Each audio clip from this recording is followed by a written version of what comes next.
Hai teman-teman, selamat datang di pembelajaran IPS kelas 9 kelompok 2. Materi yang akan dibawakan ada 4 bab. Bab 1, manusia dan perubahan. Bab 2, perkembangan ekonomi digital. Bab 3, tantangan pembangunan Indonesia.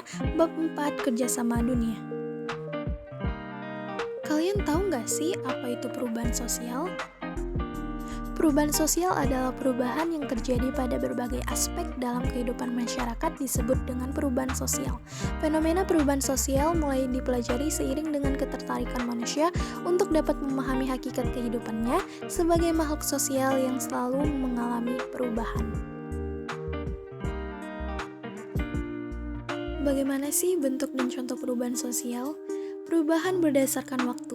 Perubahan sosial berdasarkan waktunya dibagi ke dalam perubahan sosial yang berlangsung secara lambat atau revolusi, dan perubahan sosial yang berlangsung secara cepat, revolusi. Bentuk revolusi dalam bidang kehidupan dapat dilihat pada sekitar abad 18 Masehi di Eropa, yaitu setelah ditemukannya mesin-mesin produksi yang memungkinkan dibuatnya sebagai barang secara massal, cepat, dan efisien. Lalu, apa penyebab perubahan sosial?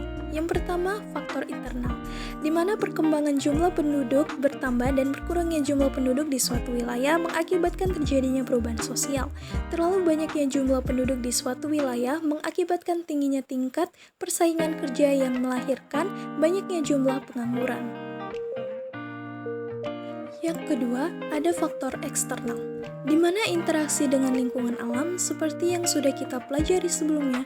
Kondisi alam di sebuah wilayah berkaitan erat dengan kondisi manusia di wilayah tersebut.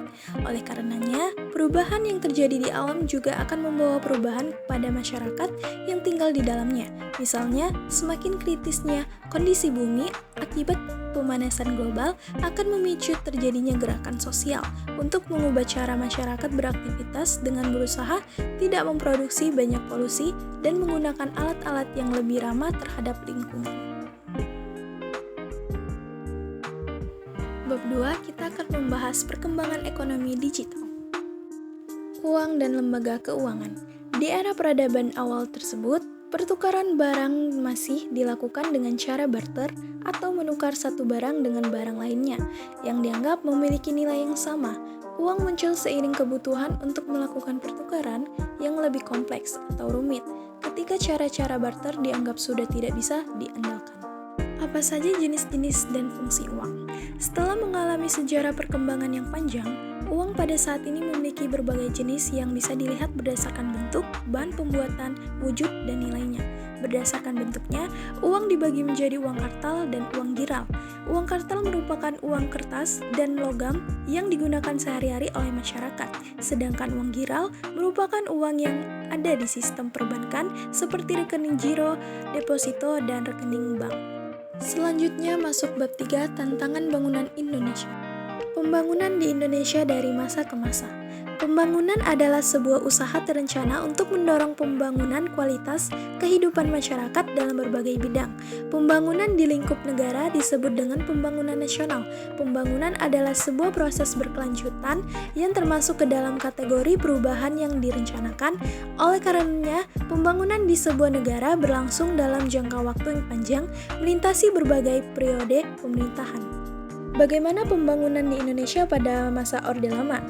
Masa Orde Lama dimulai sejak proklamasi kemerdekaan Indonesia pada tanggal 17.945 hingga peralihan ke pemerintahan Orde Baru di tahun sekitar 1966.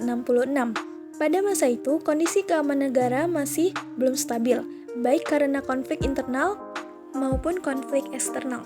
Terjadinya peperangan melawan Belanda yang belum mengakui kemerdekaan Indonesia hingga tahun 1949. Lalu bagaimana pembangunan di Indonesia pada masa Orde Baru? Indonesia memasuki masa pemerintahan Orde Baru sejak dimulainya era peralihan kepemimpinan dari Presiden Soekarno kepada Presiden Soeharto dalam kurun waktu tahun 1966 hingga 1968. Tahun 1966 adalah tahun diberikannya surat perintah 11 Maret atau Super Semar dari Presiden Soekarno kepada Soeharto sebagai panglima militer untuk mengamankan kondisi negara yang saat itu sedang mengalami krisis politik dan ekonomi. pada bab terakhir, kita masuk di kerjasama dunia. Bagaimana awal mula terjadinya interaksi dan kerjasama antar wilayah di dunia? Pada masa awal perkembangan kebudayaan manusia, beberapa kelompok masyarakat yang tinggal di daerah aliran sungai yang subur dapat mengembangkan peradaban yang maju. Umumnya, mereka tinggal di daerah lembah sungai, setidaknya terdapat beberapa kebudayaan yang telah mencapai puncak peradaban di era kuno, seperti peradaban di lembah sungai, Tigris, Indus, dan sungai Nil, serta lembah sungai Hunghao. Keempat peradaban tersebut mencapai puncak kemajuan di sekitar 2000 sampai 3000 tahun sebelum Masehi. Lalu, bagaimana bentuk keragaman masyarakat di dunia?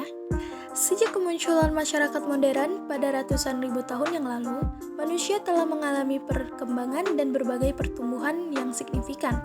Berbagai tantangan alam yang dihadapi selama proses migrasi awal telah membuat manusia menjadi semakin terampil dalam memecahkan permasalahan, mengembangkan alat-alat penunjang kehidupan, dan mendorong interaksi serta kolaborasi karena mengalami keadaan dan proses pengembangan yang beragam. Sekian dari materi pembelajaran IPS pada kelas 9.